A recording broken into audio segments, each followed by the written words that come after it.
राष्ट्र सर्वप्रथम राष्ट्र सर्वप्रथम राष्ट्र सर्वप्रथम राष्ट्र सर्वप्रथम राष्ट्र सर्वप्रथम की बात कार्यक्रम में आप सभी राष्ट्रवासियों का हार्दिक स्वागत है। भूटान के राजा जिग्मे खेसर नामग्याल वांगचुक शुक्रवार को भारत की 8 दिवसीय यात्रा शुरू करेंगे। उन्होंने कहा कि यह यात्रा दोनों पक्षों को द्विपक्षीय सहयोग के संपूर्ण आयाम की समीक्षा करने और अनुकरणीय साझेदारी को आगे बढ़ाने का अवसर प्रदान करेगी। प्रवर्तन निदेशालय ने धन शोधन संबंधी एक मामले की जांच के तहत दिल्ली के कैबिनेट मंत्री और आम आदमी पार्टी के नेता राजकुमार आनंद के परिसरों और कुछ अन्य स्थानों पर वीरवार को छापा मारा। बिहार के मुख्यमंत्री नीतीश कुमार ने गुरुवार को अपनी टिप्पणी के साथ भाजपा को इंडिया गुट पर हमला करने के लिए हथियार प्रदान किया है। नीतीश ने कहा कि कांग्रेस गठबंधन की तुलना में चुनाव में अधिक रुचि रखती है। पटना में बोलते हुए नीतीश कुमार ने दावा किया कि गठबंधन में कुछ खास नहीं हो रहा। राजस्थान कांग्रेस प्रमुख पर शिकंजा कसते हुए प्रवर्तन निदेशालय ने पिछले साल सरकारी स्कूल शिक्षकों की भर्ती के लिए परीक्षा के प्रश्न पत्रों के कथित लीक मामले में मनी लॉन्ड्रिंग के आरोप में गोविंद सिंह डोटासरा के बेटे को तलब किया। तेलंगाना विधानसभा चुनाव की तारीखों का ऐलान होते ही सभी राजनीतिक दल तैयारियों में जुट गए हैं। चुनाव से पहले ही पार्टियों द्वारा एक दूसरे पर आरोप प्रत्यारोप का दौर जारी है। जहां राज्य में एक और चुनाव मंच तैयार है तो वहीं बीआरएस, कांग्रेस और बीजेपी के बीच त्रिकोणीय मुकाबला होने के आसार दिख रहे हैं। भारतीय नौसेना ने कहा कि उसने बंगाल की खाड़ी में अपने युद्धपोत से ब्रह्मोस मिसाइल का सफल परीक्षण किया। नौसेना ने कहा कि मिसाइल मिशन के सभी उद्देश्यों पर खरी उतरी है। दिल्ली के मुख्यमंत्री अरविंद केजरीवाल ने प्रवर्तन निदेशालय को पत्र लिखकर उत्पाद शुल्क नीति घोटाला मामले में उन्हें भेजा गया समन वापस लेने को कहा है। यह तब हुआ जब आम आदमी पार्टी प्रमुख को बुधवार सुबह 11 बजे जांच एजेंसी के सामने पेश होना था। ईडी को दिए अपने जवाब में दिल्ली के मुख्यमंत्री ने समन नोटिस को अवैध और राजनीति से प्रेरित बताया। तृणमूल कांग्रेस की सांसद महुआ मोइत्रा रिश्वत लेकर सांसद से सवाल पूछने के मामले में वीरवार को लोकसभा की आचार समिति के समक्ष पेश हुई। भारतीय जनता पार्टी के सांसद विनोद कुमार सोनकर की अध्यक्षता वाली समिति ने मोइत्रा को इस मामले में पूछताछ के लिए तलब किया था। आम आदमी पार्टी ने वीरवार को आरोप लगाया कि प्रवर्तन निदेशालय की छापेमारी लोकसभा चुनाव से पहले विपक्ष के नेताओं को चुप कराने की भारतीय जनता पार्टी की कोशिश है। राजधानी दिल्ली में वीरवार सुबह धुंध रही और मौसम भी ठंडा रहा। साथ ही न्यूनतम तापमान 16.3 डिग्री सेल्सियस दर्ज किया गया। आनंद विहार, बवाना, मुंडका और पंजाबी बाग के वायु गुणवत्ता निगरानी केंद्रों पर वायु गुणवत्ता सूचकांक काफी गंभीर श्रेणी में रहा। प्रधानमंत्री नरेंद्र मोदी ने छत्तीसगढ़ के कांकेर में जनसभा को संबोधित किया। इस दौरान उन्होंने सभा को संबोधित करते हुए कहा कि भाजपा का संकल्प छत्तीसगढ़ के लोगों को सशक्त करने का और छत्तीसगढ़ को देश के टॉप राज्यों में लाने का है। उन्होंने कहा कि कितनी चुनौतियों से लड़ते हुए भाजपा ने छत्तीसगढ़ में नई व्यवस्था बनाई है। इसके साथ ही उन्होंने कहा कि भाजपा सरकार का एक ही लक्ष्य रहा है, गरीब का कल्याण, आदिवासी का कल्याण। आज बस्तर की इस पावन धरती से मुझे भी भाजपा के संकल्प के साथ जुड़ने का अवसर मिला है। भाजपा का संकल्प छत्तीसगढ़िया पहचान को सशक्त करने का है। भाजपा का संकल्प हर गरीब, आदिवासी, पिछड़े के हितों की रक्षा करना है। भाजपा का संकल्प छत्तीसगढ़ को देश के टॉप राज्यों में लाने का है। आप याद रखिए, कांग्रेस और विकास में 36 का आंकड़ा है।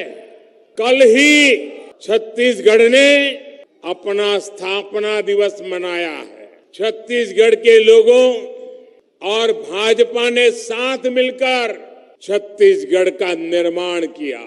कितनी ही चुनौतियों से लड़ते हुए हमने छत्तीसगढ़ में नई व्यवस्थाएं बनाई, लेकिन जब तक दिल्ली में कांग्रेस की सरकार रही, वो यहाँ की भाजपा सरकार से दुश्मनी निकालती रही। लेकिन फिर भी हम छत्तीसगढ़ को विकास के नए पथ पर ले गए। अब छत्तीसगढ़ 25 साल का होने वाला है और 25 साल होने का मतलब क्या होता है? परिवार में बेटे बेटियों के जीवन में भी ये 25 साल आयु वाला मुद्दा बहुत महत्वपूर्ण होता है।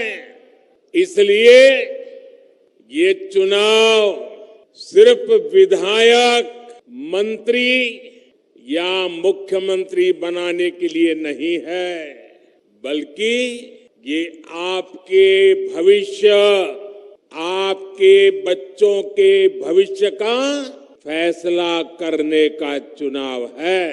कांकेर के, बस्तर के गरीब, दलित, पिछड़े, आदिवासी परिवारों को क्या मिला?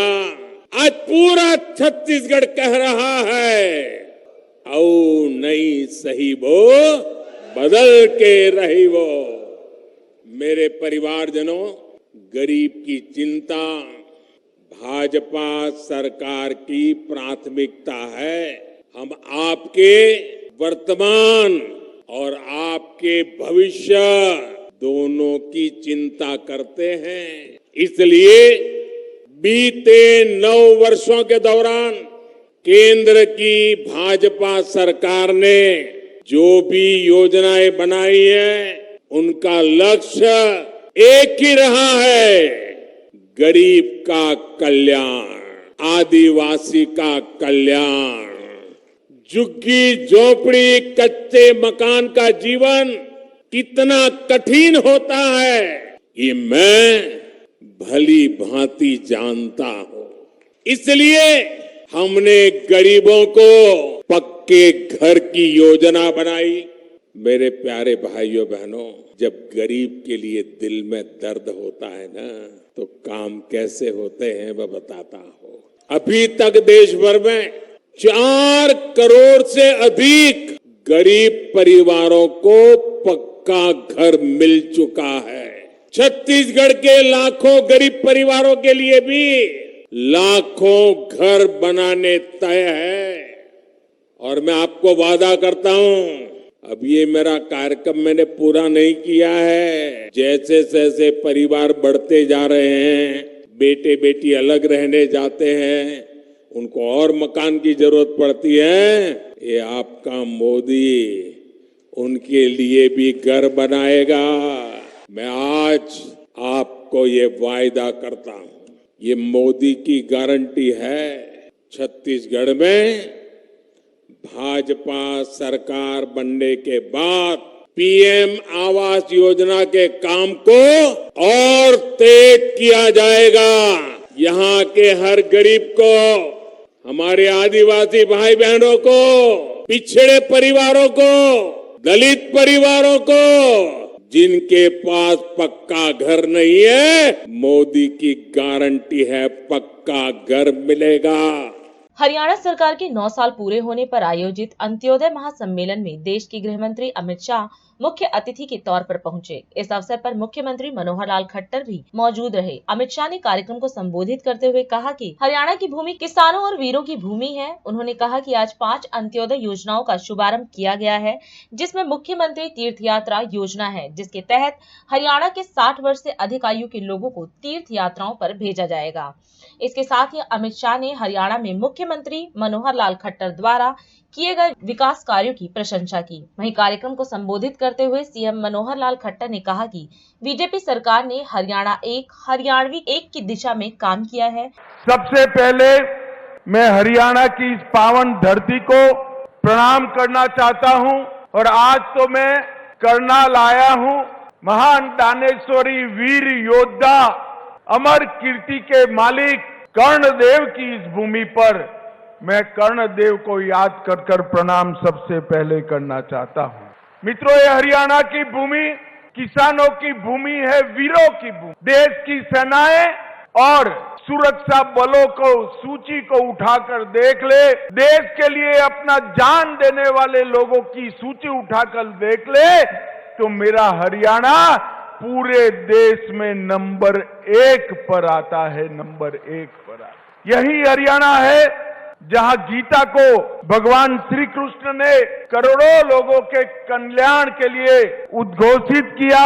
यही हरियाणा है जो कृषि और डेयरी का कीर्तिमान गढ़ने वाला राज्य बना, और यही हरियाणा है जो भारत की भूख मिटाने के लिए अन्न का भंडार बनकर समग्र देश के गरीबों के पेट में अन्न पहुंचाने का काम करता है। मित्रों, आज 5 नई जन कल्याणकारी योजनाएं हैं। उसमें एक योजना है मुख्यमंत्री तीर्थ यात्रा योजना। मेरा आप सभी से आग्रह है कि अपने परिवार में जो बुजुर्ग है, ये तीर्थ यात्रा योजना का फायदा लेकर सभी के सभी लोग पहले रामलल्ला के दर्शन करने जाए, ऐसा मेरा आप सभी को आग्रह। मित्रों, नरेंद्र मोदी सरकार केंद्र में और हरियाणा में मनोहर लाल खट्टर की सरकार, ये दोनों भारतीय जनता पार्टी की सरकार ने देश और हरियाणा को ये 9 सालों में आगे बढ़ाने के लिए कोई कसर नहीं छोड़ी। और इसी तर्ज पर मनोहर लाल जी ने हरियाणा में 77 नए कॉलेज बनाए, 13 यूनिवर्सिटियां बनाई, 8 मेडिकल कॉलेज बनाए, 2 नए एयरपोर्ट बनाए, 16 नए अस्पताल बनाए और 28,000 किलोमीटर से ज्यादा इतने छोटे से हरियाणा में 28,000 किलोमीटर से ज्यादा रोड बनाने का काम मनोहर लाल खट्टर सरकार ने। मैं आज कांग्रेसियों को कहना चाहता हूं, विकास कैसे होता है वो समझना है तो नरेंद्र मोदी सरकार और मनोहर लाल खट्टर सरकार के एक एक दिन का पन्ना उलट कर देख लो। मित्रों, आज जब मैं यहां आया हूं तब मैं तो मनोहर लाल जी को बधाई देना चाहता हूं। सरकार की वर्षगांठ हो या हरियाणा की वर्षगांठ हो, इसको मनाने का एक गरीब कल्याण से अच्छा कोई और तरीका हो ही नहीं। भारतीय जनता पार्टी को हमारे स्वर्गीय नेता दीनदयाल जी ने एक मंत्र दिया है, अंतिम मंत्र, अंत्योदय का मंत्र। उन्होंने कहा है किसी भी प्रदेश या देश, इसका विकास का पैमाना सबसे ऊपर की सीढ़ी पर खड़े हुए व्यक्ति से नहीं होता है, समाज में सबसे गरीब व्यक्ति कितना खुश है इसी से होता है। और ये गरीब कल्याण सम्मेलन, अंत्योदय सम्मेलन जो रखा है वो इसलिए उचित है कि इतने छोटे से प्रदेश के अंदर 45 लाख लोगों को ये डबल इंजन की सरकार मोदी जी और मनोहर जी की जोड़ी ने 45 लाख लोगों के जीवन के अंदर उजाला फैलाने का काम किया है। उनका एक एक कदम गरीब कल्याण के लिए आगे बढ़ा, एक एक निर्णय गरीब कल्याण के लिए आगे बढ़ा और 40 लाख गरीब परिवारों को ऑटो मोड पर बीपीएल कार्ड देने का, रेशन कार्ड देने का काम मनोहर जी ने, सरकार ने किया है। इस महासम्मेलन में आदरणीय गृह मंत्री जी ने हमें समय दिया, आप पधारे। मैं आपका हरियाणा की 2 करोड़ 80 लाख लोगों की ओर से स्वागत करता हूं, आपका अभिनंदन करता हूं। भाइयों बहनों, हमने आते ही योजनाएं बनाई थी, टेक्नोलॉजी का सहारा लिया, आईटी का सहारा लिया, ई गवर्नेंस के नाते से हमने लोगों की समस्याओं को आखिरी आदमी तक पहुंच करके हमने पकड़ा। सब चीजें सरकार आपके पास पहुंचेगी, प्रोएक्टिव होकर के हमने वो सब काम किए हैं। इसलिए इस काम के नाते से जो हमने सारे काम किए उसके लिए निश्चित रूप से मैं कहूंगा कि हरियाणा का समाज, हमने इसका एक स्वाभिमान जगाने का काम किया कि हम सब हरियाणवी हैं, लेकिन प्रदेश के नाते, देश के नाते हम जो कि प्रदेश सरकार चलाते हैं तो प्रदेश के साथ सबको जोड़ने के लिए हमने कहा हरियाणा एक, हरियाणवी एक। उत्तर प्रदेश के मुख्यमंत्री योगी आदित्यनाथ ने आज जनपद हरदोई की 541 करोड़ की 270 विकास परियोजनाओं का लोकार्पण व शिलान्यास किया। इस अवसर पर कार्यक्रम को संबोधित करते हुए सीएम ने नारी शक्ति वंदन अधिनियम पारित होने के लिए नारी शक्ति को बधाई दी। उन्होंने कहा कि आधी आबादी के सम्मान सशक्तिकरण से ही समाज, देश का उत्थान हो सकता है। वहीं डबल इंजन की सरकार इस दिशा में काम कर रही है। पहले योजनाएं बनती थी लेकिन महिलाओं को इसमें कोई अवसर नहीं मिलता था, लेकिन आज एक एक परिवार को चिन्हित कर सुविधा का लाभ दिया जा रहा है।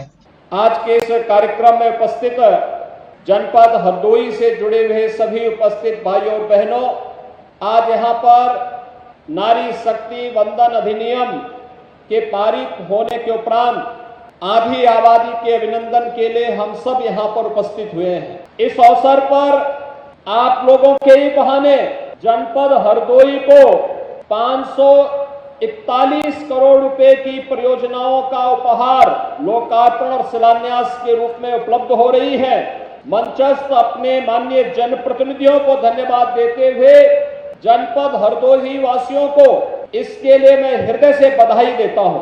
भाइयों बहनों, हम सब जानते हैं ये सभी कार्यक्रम आपके माध्यम से समाज के सशक्तिकरण और एक समर्थ और स्वावलंबी भारत निर्माण के लिए प्रधानमंत्री जी के द्वारा उठाए गए कदमों का परिणाम है। अकेले पिछले 9 वर्ष के अंदर प्रधानमंत्री आवास योजना के अंतर्गत देश के अंदर जहां 4 करोड़ गरीबों को मकान मिले, प्रदेश में डबल इंजन की सरकार बनने के उपरांत अकेले हरदोई जनपद में ही 1,12,000 से अधिक परिवारों को एक आवास उपलब्ध कराने का काम भी किया गया। एक परिवार को चिन्हित करके, और मैं आज आपको इस बात के लिए आश्वस्त करने के लिए आया हूं कि भाइयों बहनों, जिन लोगों के पास जो जरूरतमंद हैं, जिनके पास अपना आवास नहीं है, उन्हें आवास उपलब्ध करवाने के लिए सरकार ने अब तक 1,12,000 परिवारों को आवास उपलब्ध करवाया है। जो बचे होंगे आने वाले समय में उनका भी नंबर आएगा, उनको भी आवास की सुविधा का लाभ अवश्य प्राप्त होगा। आपने देखा होगा पहले गरीब गांव में जिस जमीन पर अपना मकान या अपनी झोपड़ी रखता था, दबंग वहां से उसे हटा देते थे, उजाड़ देते थे। किसी आपदा की चपेट में मकान आ गया, दोबारा वहां पर मकान वह बना पाएगा इसका कोई भरोसा नहीं था। पहली बार प्रधानमंत्री स्वामित्व योजना के अंतर्गत जहां पर किसी गरीब का मकान है, जहां पर उसकी झोपड़ी है, उसका मालिकाना अधिकार भी उस जमीन का उसको प्राप्त होगा। इसके लिए 75 लाख परिवारों को अब तक प्रदेश में सुविधा दी जा चुकी है और दिसंबर तक हम लोगों ने तय किया है कि प्रदेश में 1,25,00,000 परिवारों को यह अधिकार हर हाल में उपलब्ध होना है। उत्तर प्रदेश देश के अंदर पीएम स्वनिधि में आपने देखा होगा, इससे पहले ठेला, खोमचा, रेहड़ी और पटरी व्यवसायियों का कोई प्रोत्साहन नहीं होता था। ग्राम पंचायत या पंचायतों के द्वारा उन्हें अलग से प्रताड़ित किया जाता था, नगर निकायों में उनका शोषण अलग से होता था और जो कोई आता था उससे पैसे वसूली करता था।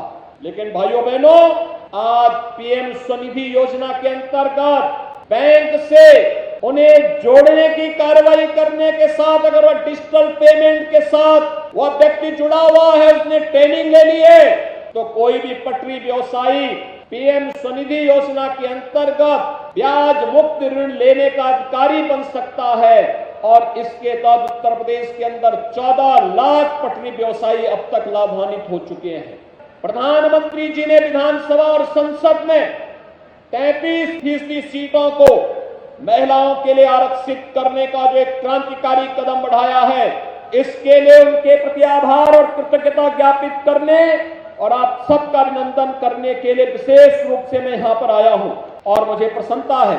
अभी मैंने एग्जीबिशन देखा, यहाँ पे महिला लाभार्थियों को मंच पर सम्मानित होते हुए भी देखा है और साथ साथ हरदोई जनपद को इन बहनों के नाते 541 करोड़ रुपए की मिल रही सौगात को दीपावली के उपहार के रूप में आपको देते हुए भी प्रसन्नता हो रही है। ये जो प्रयास है स्वास्थ्य केंद्रों का, शिक्षा के केंद्रों का, हर घर नल की योजना का, सड़क की योजनाओं का, विभिन्न प्रकार की समाज की आवश्यकता के अनुरूप योजनाएं बन सके, इसके लिए मैं हरदोई वासियों को बधाई देता हूं और आप सबको आश्वस्त करता हूं। ये डबल इंजन की सरकार केवल बोलती नहीं है, करके दिखाती भी है। अभी समय है एक ब्रेक का, हम चलते हैं ब्रेक पर, आप कहीं जाए नहीं, छोटा सा break. Powered by Kamal Buildtech Private Limited, fulfilling promises. With our professional team and experience of delivering projects, in past we guarantee you peace of mind and top quality work in an affordable price. राष्ट्र सर्वप्रथम की बात कार्यक्रम में break के बाद एक बार फिर आप सभी राष्ट्रवासियों का स्वागत। दिल्ली के मुख्यमंत्री अरविंद केजरीवाल को आज कथित नई शराब नीति मामले के संबंध में प्रवर्तन निदेशालय के समक्ष पेश होना था, पर वह पेश नहीं हुए। अब इस मुद्दे को लेकर भाजपा और आम आदमी पार्टी में आरोप प्रत्यारोप का दौर जारी है। वहीं इसी कड़ी में आपके वरिष्ठ नेता मंत्री गोपाल राय ने एक प्रेस वार्ता को संबोधित करते हुए कहा कि सीएम केजरीवाल ने ईडी के नोटिस का जवाब दिया था और कई सवाल पूछे थे और नोटिस वापस लेने का अनुरोध भी किया था, किंतु ईडी की ओर से कोई जवाब नहीं आया। वहीं अब इस मुद्दे पर अपनी प्रतिक्रिया व्यक्त करते हुए आप मंत्री गोपाल राय ने भाजपा पर आरोप लगाते हुए कहा कि जवाब देने की जिम्मेदारी ईडी की है, भाजपा प्रवक्ताओं की नहीं। दिल्ली के मुख्यमंत्री और आम आदमी पार्टी के राष्ट्रीय संयोजक अरविंद केजरीवाल जी को आज ईडी ने नोटिस जारी करके बुलाया था। ईडी की नोटिस का जवाब अरविंद केजरीवाल जी ने ईडी को भेजा और कई प्रश्न जो उस नोटिस में अनुत्तरित थे उनके बारे में पूछा और ये मांग की कि इस नोटिस को वापस लिया जाए। उस नोटिस में यह स्पष्ट नहीं था कि दिल्ली के मुख्यमंत्री अरविंद केजरीवाल जी को मुख्यमंत्री के रूप में ईडी बुलाना चाहती है, आम आदमी पार्टी के राष्ट्रीय संयोजक के रूप में बुलाना चाहती है या एक नागरिक के रूप में बुलाना चाहती है। ये भी स्पष्ट नहीं था कि उनको एक गवाह के रूप में बुला रही है या एक सस्पेक्ट के रूप में बुला रही है। अरविंद केजरीवाल जी का जवाब ईडी को गया, ईडी का जवाब नहीं आया। भारतीय जनता पार्टी के प्रवक्ता आकर के जवाब दे रहे हैं कि मुख्यमंत्री कह रहे हैं कि मुख्यमंत्री के रूप में हमें बुलाया या राष्ट्रीय संयोजक के रूप में बुलाया, सस्पेक्ट के रूप में बुलाया या गवाह के रूप में बुलाया। भारतीय जनता पार्टी तय कर रही है कि गागर और सागर के रूप में बुलाया। कल भारतीय जनता पार्टी के नेता कह रहे थे ये तो एक कानूनी प्रक्रिया है, एजेंसी अपनी काम कर रही है, इसमें हाय तौबा क्यों है, इसका राजनीति वेंडेटा से कुछ लेना देना नहीं है। अब भाजपा ये भी तय करेगी नोटिस का जवाब कौन देगा, कैसा जवाब देगा। भाजपा ये भी तय करना चाहती है। अभी प्रेस कॉन्फ्रेंस में मैंने सुना उनको चिंता हो रही है, वो भी ये तय करना चाहते हैं इस देश के अंदर कि कौन पार्टी किससे गठबंधन करेगी, कौन कहां आएगा, कौन चुनाव प्रचार करेगा, कौन पार्टी चुनाव प्रचार नहीं करेगी, कौन सी पार्टी किस पे गठबंधन करेगी, सब कुछ डिक्टेट करना चाहते हैं। इससे यह स्पष्ट हो रहा है कि भारतीय जनता पार्टी ने सोची समझी रणनीति के तहत अरविंद केजरीवाल जी को गिरफ्तार करने का षड्यंत्र किया है। सीबीआई ने पूछताछ के बुलाया, जवाब दिया अरविंद केजरीवाल जी ने, कह रहे भाग रहे। अरविंद केजरीवाल जी ने सीबीआई के सारे सवालों का सुबह से शाम तक जवाब दिया था। जब ये समझ में आ रहा है कि ये एजेंसी का मसला नहीं है, ये भारतीय जनता पार्टी का षड्यंत्र है कि अरविंद केजरीवाल को आगामी विधानसभा चुनाव में कहीं जाने न दिया जाए, तो आप षड्यंत्र करोगे और सारे लोग उसको कानून मान करके फॉलो करते रहे, आपसे कोई सवाल नहीं करेगा। अगर ये ईडी का नोटिस होता तो जवाब ईडी का आता, भाजपा का जवाब नहीं आता। भाजपा का क्या लेना देना, आज पूरा देश ये जानना चाहता है। पूरे देश में ये सवाल पैदा हो रहा है, दिल्ली के अंदर आम आदमी पार्टी को खत्म करने की साजिश हो रही है और उसके लिए भारतीय जनता पार्टी सरकारी एजेंसियों का खुलेआम दुरुपयोग कर रही है। आज सुबह सुबह अचानक हमारे मंत्री राजकुमार आनंद के यहाँ छापा पड़ गया, न कोई नोटिस, न कोई मुकदमा, न कोई केस, न कोई बात, अचानक सुबह सुबह छापा पड़ गया। ये देश पूरा देख रहा है। इसलिए भारतीय जनता पार्टी के लोगों से निवेदन है कि इस देश के लोगों ने आपको सरकार बना करके देश के अंदर चलाने का मौका दिया है, कुछ करिए देश के लोगों के लिए। इस देश के अंदर लोकतंत्र में सभी पार्टियों को अपने तरह से निर्णय लेने का हक है। आज अगर आपने जिस तरह से इस देश के लोगों को महंगाई, बेरोजगारी में जिस तरह से आपने पूरी तरह से निचोड़ा है, जिस तरह से बर्बाद किया है देश को, आज देश के अंदर से सवाल इसलिए उठ रहे हैं। इसलिए मेरा भारतीय जनता पार्टी के लोगों से कहना है, आपको 10 साल देश के लोगों ने काम करने का मौका दिया है, अपने काम पे भरोसा रखिए। विपक्ष भी अपनी बात लेकर जनता के बीच में जाएगा, जनता फैसला कर देगी कौन सही है कौन गलत है। आज दिल्ली के अंदर हमने 26 तारीख को रेड लाइट ऑन गाड़ी ऑफ कैंपेन शुरू किया था। आईटीओ से 28 तारीख को बाराखम्मा पे हुआ, 30 तारीख को चंदगी राम अखाड़े पर हुआ और 2 तारीख को पहले दिन से घोषित था कि दिल्ली के 70 विधानसभा क्षेत्रों में होगा। आज रेड लाइट ऑन गाड़ी ऑफ कैंपेन के लिए जो लोग चौराहों पे जा रहे हैं, जगह जगह उनको पुलिस गिरफ्तार कर रही।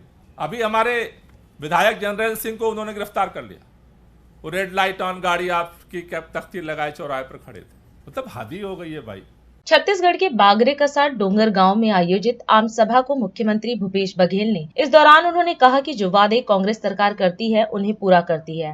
उन्होंने कहा कि हमारी सरकार ने 19 लाख किसानों का 9,500 करोड़ रुपए का कर्ज माफ किया है। इसके साथ ही उन्होंने पिछले 5 सालों में सरकार द्वारा किए गए कार्यों की चर्चा की। वहीं सीएम ने 500 रुपए में सिलेंडर रिफिल, 200 यूनिट तक बिजली बिल माफ, मजदूरों को 10,000 रुपए जैसी कई घोषणाएं भी की। चुनावी सभा चला थे और आज 2 तारीख के 4 दिन बाद 5वां दिन मतदान करना है। कल 1 तारीख राज्य की स्थापना दिवस, कल धान खरीदी शुरू हुई। हम जते को वादा कर रहे हैं 17-18 पहली वादा कल ही पूरा होगा। 20 क्विंटल खरीदी शुरू कर होगे कि नहीं होगी? तो जे हमन कैथन न तिल करता जब 2500 रुपया देवो कर ऋण माफी करबो, ये बात आज राहुल जी कह रही से 10 दिन में तुम्हारा ऋण माफी करना है। बोले रही से 10 घंटा नहीं लगाए, 2 घंटा के भीतर में 19 लाख किसान के 9,500 करोड़ रुपया मन माफ। कोनो सोचे नहीं रही से किसान मन धान बेच डर रही से 1200 करोड़ रुपया कर कर्जा में पट गई से वो पैसा फिर से वापस कराए काम के अधिकारी तक हमारे कांग्रेस सरकार। राजीव गांधी किसान न्याय योजना पहली साल 10,000 रुपए एकड़, उसके बाद 3 साल हो गए 9,000 रुपया प्रति एकड़ के हिसाब से। 3 किस्त तुम्हारे पहुंच गए, पहुंचे नहीं पहुंचे तीसरा किस्त, अब चौथा किस्त फिर सरकार बनवा 31 मार्च की फिर मिल जाएगी। वायदा 2500 से 2640, यहाँ तो वादा करे तेला नहीं करे, और यहाँ जिन वादा करें तेकर से ज्यादा 2500 जगह 2640, तो 2640 रुपया हम अंतर और 2800 3,000 तरफ 3200 को धान की कीमत है। 5 साल में तुम्हारे मन की सेवा करें। कोरोना काल आई, कोरोना काल में कोनो उम्मीद नहीं कर रही थी किसान, कोई मजदूर उम्मीद नहीं करी से कि हमन काम शुरू हुई, कावर के लॉकडाउन रही थी। वो समय में 26 लाख परिवार मनरेगा के तहत हमन काम दे रहे हैं। वो समय रही से 3 महीना का राशन एडवांस में सबके घर में पहुंचा दे रहे हैं।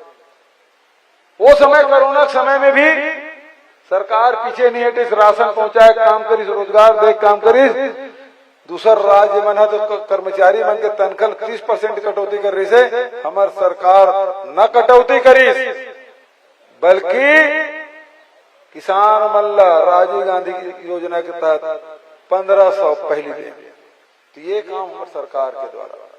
स्वामी आत्मानंद अंग्रेजी स्कूल खोले, लड़का मन के पढ़े बर, तो हाट बाजार क्लिनिक योजना शुरू करें, इलाज बर।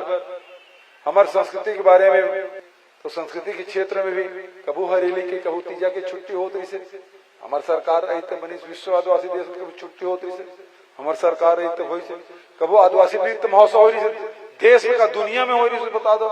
हमारे छत्तीसगढ़ में हमारी सरकार करी 3 साल साल 50 सीता लगे नहीं कराए, हर साल हम कर रहे हैं। रामायण महोत्सव गाँव गाँव में, प्रदेश में राष्ट्रीय रामायण महोत्सव का आयोजन 500 रुपया जिन भी फीलिंग कराई ना, जैसे 500 रुपया सरकार तुम्हारे खाता में डाले।